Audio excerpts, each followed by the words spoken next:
झटके का सामना गुजरात की टीम को करना पड़ा। जी हां, दरअसल हुआ यह कि हैदराबाद की ओर से मैच का तीसरा ओवर लेकर आए तूफानी गेंदबाज प्रफुल्ल हिंगे, जिन्होंने आते ही अपनी तेज रफ्तार की अंदर आती हुई गेंद में स्ट्राइक पर मौजूद शुभमन गिल को फंसाया और पास ही खड़े खिलाड़ी हेनरिक क्लासेन के हाथों कैच आउट करवाते हुए पावर प्ले में ही पहला झटका गुजरात की टीम को दे दिया। आपको बता दें, शुभमन गिल आज ज्यादा वक्त तक क्रीज पर नहीं टिक पाए और महज 5 रनों की पारी खेल अपना कीमती विकेट गवा बैठे। दोस्तों, शुरुआती ओवरों में ही गुजरात की बड़ी मछली जाल में फंसने के चलते अब अलग ही जल्लोश करते हुए हैदराबाद के खिलाड़ी मैदान पर नजर आ रहे थे, तो वहीं दूसरी ओर निराश होते हुए अब गुजरात के कप्तान पवेलियन का रास्ता नाप चुके थे। ऐसे में दोस्तों, पहला विकेट जाने के बाद अब गुजरात की ओर से मैदान में उतरे विस्फोटक बल्लेबाज जोस बटलर, बता दूं, प्रफुल्ल हिंगे का यह ओवर काफी किफायती हैदराबाद के लिए साबित हुआ, जहां पर उन्होंने विकेट तो चटकाया ही और साथ ही इसके बाद बची हुई अगली 4 गेंदों पर महज 2 ही रन बटोरने का मौका गुजरात की टीम को दिया। दोस्तों, देखा जाए तो अब तक हुए पहले 3 ओवरों में पूरी तरीके से हैदराबाद के गेंदबाजों का बोलबाला मैदान पर देखने को मिला था। जी हां, क्योंकि 18 गेंदों का खेल हो चुका था और अब तक महज 17 ही रन गुजरात की टीम स्कोर बोर्ड पर लगाने में सफल हो पाई थी, लेकिन अभी भी पावर प्ले की आखिरी 3 ओवरों का खेल बचा हुआ था। इस कारण देखना दिलचस्प था कि बचे हुए पावर प्ले के अंतिम 3 ओवर कौन सी टीम अपने हित में करती है। ऐसे में दोस्तों, मैच का चौथा ओवर लेकर आए हैदराबाद की ओर से खुद कप्तान पैट कमिंस, जिन्होंने एक बार फिर अपनी घातक गेंदबाजी का नमूना मैदान में पेश किया और कभी अपनी अंदर तो कभी बाहर जाती हुई गेंदों में गुजरात के मैदान में मौजूद दोनों ही बल्लेबाजों को उलझा के रखा और इस ओवर में भी स्ट्राइक रोटेट करने पर मजबूर कर डाला। वही दोस्तों, अगला ओवर भी कुछ इसी प्रकार से देखने को मिला, जहां पर हैदराबाद की ओर से गेंदबाजी पर आए नीतीश कुमार रेड्डी के खिलाफ भले ही ओवर की पहली गेंद पर स्ट्राइक पर मौजूद जोस बटलर ने अपनी कलाइयों का इस्तेमाल करते हुए एक लाजवाब चौका जड़ा, परंतु दोस्तों, ये चौका छोड़ दिया जाए तो बची हुई गेंदों पर एक बार फिर दोनों ही बल्लेबाज गुजरात के काफी संघर्ष करते हुए नजर आए और महज इसके बाद 1 ही रन गुजरात के खाते में जोड़ने में सफल हुए। वहीं दोस्तों, अब पावर प्ले का भी मात्र आखिरी ओवर का खेल गुजरात के पास शेष था। ऐसे में एक सम्मानजनक स्कोर पावर प्ले में खड़ा करना था, तो किसी भी हाल में अब इस आखिरी ओवर में बड़े शॉट्स में डील करना आवश्यक था, परंतु दोस्तों, ऐसा कुछ गुजरात के बल्लेबाज करते उससे पहले ही हैदराबाद के कप्तान पैट कमिंस ने चालाकी की और पावर प्ले के आखिरी ओवर को देखते हुए गेंद थमाई अपने सबसे बेहतरीन गेंदबाज प्रफुल्ल हिंगे को।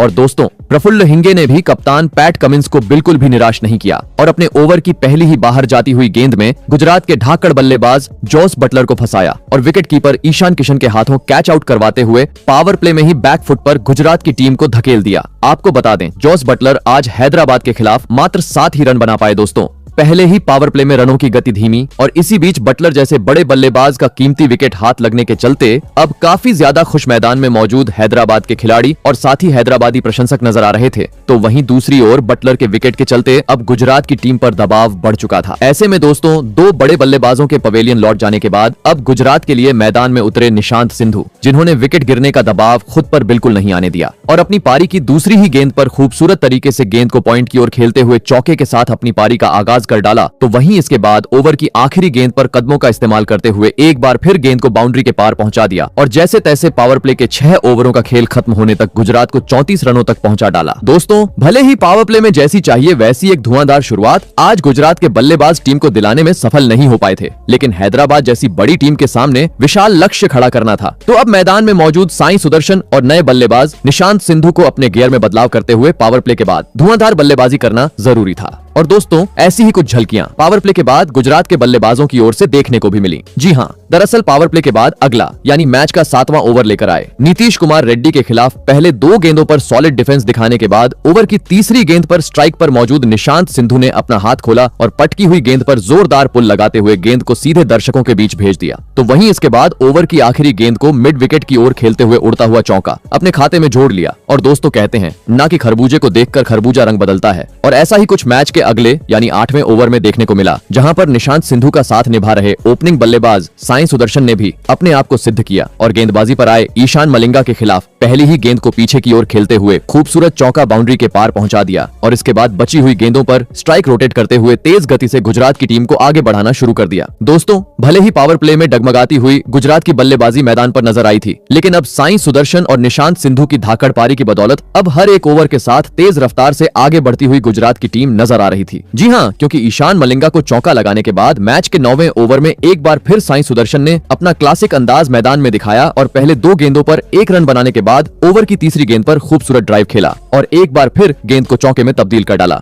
इस कारण दोस्तों गुजरात की शानदार बल्लेबाजी देख अब काफी ज्यादा जल्लोश करते हुए गुजरात के प्रशंसक मैदान पर नजर आ रहे थे, परंतु दोस्तों वे इस जल्लोश को ज्यादा वक्त तक बरकरार नहीं रख सके। जी हाँ, दरअसल जैसे ही गुजरात की रन गति तेज होने लगी, मैच के 10वें ओवर में कप्तान पैट कमिंस ने खुद गेंदबाजी का मोर्चा संभाला और आते ही अपनी बाहर जाती हुई गेंद में टीम के लिए खतरा साबित होते जा रहे निशांत सिंधु को फंसाया और बाउंड्री पर खड़े खिलाड़ी के हाथों कैच आउट करवाते हुए एक और बड़ा झटका गुजरात की टीम को दे दिया। आपको बता दें, निशांत सिंधु आज टीम के लिए मात्र 22 रनों की पारी खेल पाए। दोस्तों लंबे अंतराल बाद एक साझेदारी पनपती हुई गुजरात की ओर से मैदान पर नजर आ रही थी, लेकिन पैट कमिंस की जादुई गेंदबाजी के सामने वह भी अब पूरी तरीके से टूट चुकी थी। इस कारण अब काफी ज्यादा टेंशन में गुजरात का खेमा नजर आ रहा था, क्योंकि अब तक 100 रन भी स्कोर बोर्ड पर नहीं लगे थे और 3 बड़े बल्लेबाज अब टीम का साथ छोड़ चुके थे। ऐसे में दोस्तों अब इस संकट की घड़ी में गुजरात की ओर से मैदान में उतरे अनुभवी बल्लेबाज वाशिंगटन सुंदर, जिन्होंने आते ही अपनी बेहतरीन लय का नमूना मैदान में पेश किया और पहली ही गेंद को सामने की ओर खेलते हुए खूबसूरत चौके के साथ अपनी पारी का आगाज कर डाला। वहीं दोस्तों अगले ओवर में भी गुजरात के बल्लेबाजों का बोलबाला देखने को मिला, जहां पर हैदराबाद की ओर से गेंदबाजी पर आए ईशान मलिंगा की पहली 4 गेंदों को तो गुजरात के बल्लेबाजों ने सूझबूझ से खेला और महज इक्का दुक्का रन बटोरा, परंतु दोस्तों ओवर की 5वीं गेंद पर जैसे ही ईशान मलिंगा अपनी लाइन से भटके स्ट्राइक पर मौजूद साई सुदर्शन ने उनको अपने बल्ले का मजा छकाया और कदमों का इस्तेमाल करते हुए पॉइंट की ओर एक अतरंगी छक्का जड़ दिया और एक बार फिर गुजरात के प्रशंसकों को झूमने का मौका दिया। दोस्तों भले ही अंतराल समय से हैदराबाद के गेंदबाज गुजरात को झटके देते जा रहे थे, लेकिन गुजरात के बल्लेबाज इसके बावजूद रुकने का नाम नहीं ले रहे थे और अपने आप को सिद्ध करते जा रहे थे। जी हाँ, क्योंकि ईशान मलिंगा को छक्का जड़ने वाले साई सुदर्शन ने एक ओवर बाद फिर अपना असली अंदाज मैदान में दिखाया और इस बार गेंदबाजी पर आए शाकिब हुसैन को टारगेट करते हुए ओवर की दूसरी गेंद को लॉन्ग ऑफ फील्डर के ऊपर से खेलते हुए सीधे दर्शकों के बीच भेज दिया। दोस्तों आज अहमदाबाद की पिच काफी ज्यादा कठिन बल्लेबाजी के लिए मैदान पर साबित हो रही थी, लेकिन इसके बावजूद साई सुदर्शन जिस तरह का प्रदर्शन एक बार फिर टीम के लिए दिखा रहे थे वह लाजवाब था, जिस कारण दोस्तों उनके हर एक रन के साथ अब तालियों की बौछार करते हुए गुजरात के प्रशंसक मैदान पर नजर आ रहे थे। और दोस्तों इसी बीच मैच के 14वें ओवर में साई सुदर्शन ने गेंदबाजी पर आए शिवम कुमार के खिलाफ ओवर की दूसरी गेंद पर नीचे बैठकर एक जोरदार स्वीप शॉट खेला और बेहतरीन चौका जड़ते हुए महज 38 गेंदों में इस महत्वपूर्ण मुकाबले में अपना धमाकेदार 50 जड़ दिया। बता दूं इस ओवर में साई सुदर्शन का 50 होने के बाद 5वीं गेंद पर उनका साथ निभा रहे वाशिंगटन सुंदर ने भी शिवम कुमार को अपने पाले में लिया और क्रीज से पीछे की ओर हटते हुए 2 फील्डरों के बीच गैप निकाला और इस ओवर का दूसरा चौका जड़ दिया। बता दूं यह ओवर काफी बेहतरीन गुजरात के लिए साबित हुआ, जहां पर दोनों ही बल्लेबाजों ने मिलकर 2 चौकों की मदद से 13 रन बटोर लिए। वहीं दोस्तों अगला ओवर भी कुछ इसी प्रकार से देखने को मिला, जहां पर हैदराबाद की ओर से गेंदबाजी पर आए पैट कमिंस का आते ही स्ट्राइक पर मौजूद वाशिंगटन सुंदर ने स्वागत किया और खूबसूरत कवर की ओर उड़ता हुआ चौका जड़ दिया और इसके बाद बची हुई गेंदों पर स्ट्राइक रोटेट करते हुए अपने इंटेंट को साफ कर डाला। परंतु दोस्तों अब महज आखिरी 5 ओवरों का खेल गुजरात के पास बचा हुआ था। ऐसे में एक विशाल लक्ष्य हैदराबाद के सामने खड़ा करना था, तो अब हर ओवर में चौकों छक्कों में डील करना आवश्यक था। और दोस्तों ऐसा ही कुछ इसके बाद मैच के 16वें ओवर से देखने को भी मिला, जहां पर हैदराबाद की ओर से गेंदबाजी पर आए ईशान मलिंगा को आते ही 50 जड़ने वाले साई सुदर्शन ने आड़े हाथों लिया और ओवर की दूसरी पटकी हुई गेंद को उसके सही अंजाम यानी सीधे चौके में तब्दील कर डाला। लगने लगा कि दूसरी गेंद पर चौका आने के चलते अब यह ओवर काफी बड़ा गुजरात के लिए साबित होगा। परंतु दोस्तों इसके बाद ईशान मलिंगा की वापसी इस ओवर में देखने को मिली, जिन्होंने अपनी लाइन और लेंथ में बदलाव किया और बची हुई अगली 4 गेंदों पर महज 2 ही रन बटोरने का मौका दिया, जिस कारण दोस्तों पिछला ओवर धीमा जाने के चलते साई सुदर्शन ने अगले ओवर में गेंदबाजी पर आए शाकिब हुसैन के खिलाफ अतरंगी शॉट खेलने का प्रयास किया। परंतु दोस्तों वह इस बार अपने मंसूबों में कामयाब होने में पूरी तरह असफल रहे और विकेट कीपर के बाजू में खड़े खिलाड़ी प्रफुल्ल हिंगे को एक आसान सा कैच थमाकर अहम मौके पर टीम का साथ छोड़ गए। आपको बता दें साई सुदर्शन 61 रनों की एक संघर्षपूर्ण पारी खेल आउट हुए। दोस्तों अहम मौके पर गुजरात के सेट बल्लेबाज का विकेट हाथ लगने के चलते अब काफी ज्यादा राहत की सांस लेते हुए हैदराबाद के खिलाड़ी मैदान पर नजर आ रहे थे, तो वहीं दूसरी ओर साई सुदर्शन के विकेट के चलते अब गुजरात के प्रशंसकों में सन्नाटा छा चुका था। ऐसे में दोस्तों अब इन अंतिम ओवरों में टीम को संभालने मैदान में उतरे जेसन होल्डर, परंतु दोस्तों जेसन होल्डर अपना हाथ खोल पाते उससे पहले ही सेट हुए बल्लेबाज वाशिंगटन सुंदर ने अपना असली अंदाज मैदान में दिखाया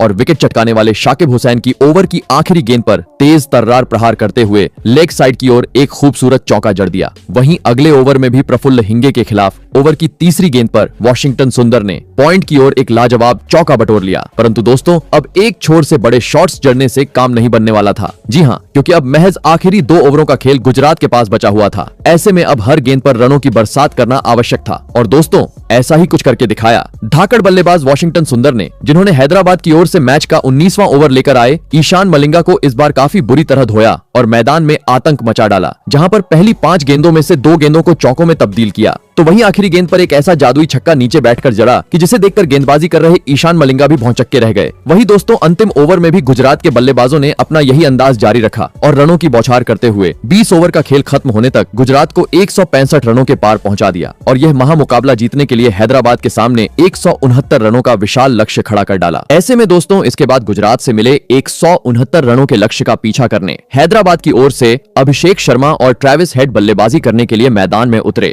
दोस्तों गुजरात ने दिया हुआ लक्ष्य बड़ा था, ऐसे में दोनों ही बल्लेबाजों पर विस्फोटक अंदाज में शुरुआत दिलाने की बड़ी जिम्मेदारी थी। परंतु दोस्तों लक्ष्य का पीछा करते हुए आज के महामुकाबले में हैदराबाद की शुरुआत काफी शर्मनाक रही। जी हाँ, दरअसल गुजरात की ओर से मैच का पहला ओवर लेकर आए तूफानी गेंदबाज मोहम्मद सिराज ने आते ही अपनी घातक गेंदबाजी का जादू मैदान में बिखेर दिया और पहली 3 गेंदों पर स्ट्राइक पर मौजूद ट्रेविस हेड को तंग करने के बाद ओवर की चौथी अपनी गुड लेंथ गेंद में ट्रेविस हेड को फंसाया और बाउंड्री पर खड़े खिलाड़ी के हाथों कैच आउट करवाते हुए पहले ही ओवर में एक बड़ा झटका हैदराबाद की टीम को दे दिया। आपको बता दें गुजरात के खिलाफ आज ट्रेविस हेड अपना खाता भी नहीं खोल सके। दोस्तों पहले ही ओवर में हैदराबाद की बड़ी मछली जाल में फंसने के चलते अब अलग ही जल्लोष करते हुए गुजरात के खिलाड़ी और साथ ही गुजराती प्रशंसक मैदान पर नजर आ रहे थे। तो वहीं दूसरी ओर चेहरे पर निराशा लेते हुए अब ट्रेविस हेड पवेलियन का रास्ता नाप चुके थे। ऐसे में दोस्तों जल्दी ही पहला झटका लग जाने के बाद अब मैदान में उतरे धाकड़ बल्लेबाज ईशान किशन, जिन्होंने आते ही बड़ा शॉट खेलने का प्रयास किया, लेकिन मोहम्मद सिराज की चल रही तूफानी गेंदबाजी के सामने वह इसके बाद एक भी गेंद को अपने बल्ले से ठीक से नहीं लगा पाए और इसी के चलते मैच का यह पहला ओवर पूरी तरीके से मेडन पर खत्म हुआ। दोस्तों पहला ओवर मोहम्मद सिराज के नाम रहा था तो दूसरे ओवर में बोलबाला देखने को मिला घातक गेंदबाज कगिसो रबाड़ा का, जिनके ओवर की शुरुआत तो भले ही खराब रही और पहली ही गेंद पर स्ट्राइक पर मौजूद अभिषेक शर्मा ने उन्हें कवर की ओर एक जादुई छक्का जड़ दिया। परंतु दोस्तों मानो जैसे अभिषेक शर्मा का यह अंदाज रबाड़ा को पसंद ही नहीं आया। जी हाँ,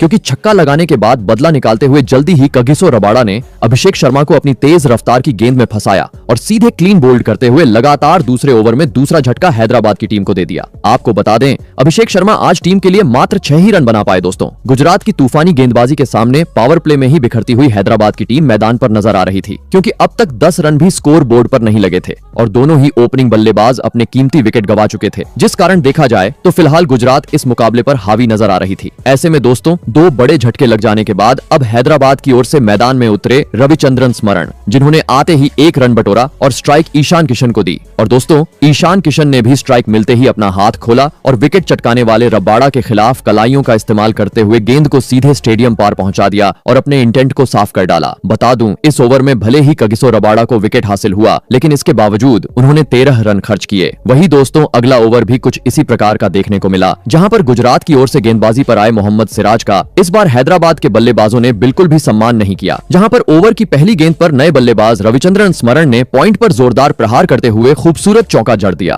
तो वहीं इसके बाद चौथी गेंद पर ईशान किशन ने सामने की ओर अपना बल्ला खोलते हुए इस ओवर का दूसरा चौका बटोर लिया और पावर प्ले में तेज रफ्तार से हैदराबाद को आगे बढ़ाना शुरू कर दिया। परंतु दोस्तों जैसे ही मैच के चौथे ओवर में एक बार फिर घातक गेंदबाज कगिसो रबाड़ा गेंदबाजी आक्रमण पर आए और एक बड़े झटके का सामना हैदराबाद की टीम को करना पड़ा। जी हाँ, दरअसल हुआ यह कि पहली गेंद को रबाड़ा ने काफी तेज डाला, जिसको स्ट्राइक पर मौजूद ईशान किशन इस बार समझ नहीं पाए और पीछे की ओर कट लगाने के चक्कर में विकेटकीपर जोस बटलर को एक आसान सा कैच थमाकर टीम को मझधार में छोड़ गए। आपको बता दें ईशान किशन आज के महामुकाबले में मात्र 11 ही रन टीम के लिए जोड़ पाए। दोस्तों भले ही पावर प्ले में 8 के रन रेट से हैदराबाद की टीम स्कोर बोर्ड को आगे बढ़ाती हुई नजर आ रही थी, लेकिन खराब शॉट खेलते हुए अब 3 बड़े बल्लेबाज भी हैदराबाद के पवेलियन का रास्ता नाप चुके थे, जिस कारण परिस्थितियों को देख काफी ज्यादा टेंशन अब हैदराबाद के खेमे में नजर आ रहा था। ऐसे में दोस्तों अब इस संकट की घड़ी में हैदराबाद की ओर से मैदान में उतरे संकट मोचक बल्लेबाज हेनरिक क्लासेन, जिन्होंने आते ही पहले 2 गेंदों पर रबाड़ा को सम्मान देने के बाद ओवर की 5वीं गेंद पर जोरदार बैकफुट पंच किया और लाजवाब चौके के साथ अपने इरादों को स्पष्ट कर डाला। परंतु दोस्तों इसके बाद विकेट गिरने का दबाव साफ तरीके से हैदराबाद की टीम पर देखने को मिला। जी हाँ, क्योंकि इसके बाद अगला यानी मैच का 5वां ओवर काफी खराब हैदराबाद के लिए साबित हुआ, जहां पर गुजरात की ओर से गेंदबाजी पर आए मोहम्मद सिराज ने अपनी तेज रफ्तार की गेंदों से स्ट्राइक पर मौजूद रविचंद्रन स्मरण को पूरी तरीके से बांध के रखा और इस ओवर में 1 ही रन बटोरने का मौका दिया। परंतु दोस्तों अब मात्र पावर प्ले का आखिरी ओवर का खेल हैदराबाद के पास बचा हुआ था। ऐसे में एक सम्मानजनक स्कोर पावर प्ले में खड़ा करना था, तो किसी भी हाल में इस आखिरी ओवर में बड़े शॉट्स में डील करना आवश्यक था। परंतु दोस्तों हैदराबाद के बल्लेबाज ऐसा कुछ कर पाते उससे पहले ही पावर प्ले का अंतिम ओवर लेकर आए। कगिसो रबाडा ने एक बार फिर अपनी जादुई गेंदबाजी का मुजाहिरा मैदान में पेश किया और पहली 4 गेंदों पर 2 रन खर्च करने के बाद ओवर की चौथी अपनी तेज रफ्तार की गेंद में रविचंद्रन स्मरण को फंसाया और गुजरात के कप्तान शुभमन गिल के हाथों कैच आउट करवाते हुए पावर प्ले में ही चौथा झटका हैदराबाद की टीम को दे दिया। आपको बता दें, रविचंद्रन स्मरण 15 गेंदों में 9 रनों की काफी खराब पारी खेल आउट हुए। दोस्तों, ताश के पत्तों की तरह मानो जैसे आज पावर प्ले में ही हैदराबाद की बल्लेबाजी गुजरात के सामने बिखर चुकी थी। जी हाँ, क्योंकि अब तक 50 रन भी स्कोर बोर्ड पर नहीं लगे थे और 4 बड़े बल्लेबाजों को गुजरात ने अपने जाल में फंसा लिया था, जिस कारण अब पूरी तरीके से प्रेशर हैदराबाद की टीम पर जा चुका था। ऐसे में दोस्तों, अब इस प्रेशर को हटाने हैदराबाद की ओर से मैदान में उतरे सलील अरोड़ा और इसके साथ ही पावर प्ले के 6 ओवरों का खेल यहीं समाप्त हो गया। आपको बता दें, खराब बल्लेबाजी के चलते आज पावर प्ले के 6 ओवरों का खेल खत्म होने तक हैदराबाद के बल्लेबाज मात्र 34 रन स्कोर बोर्ड पर लगाने में सफल हो पाए थे। दोस्तों, भले ही पावर प्ले में जैसी चाहिए वैसी एक धुआंधार शुरुआत आज हैदराबाद के बल्लेबाज टीम को नहीं दिला सके थे, लेकिन गुजरात से मिले हुए लक्ष्य तक पहुंचना था। तो अब मैदान में मौजूद सलील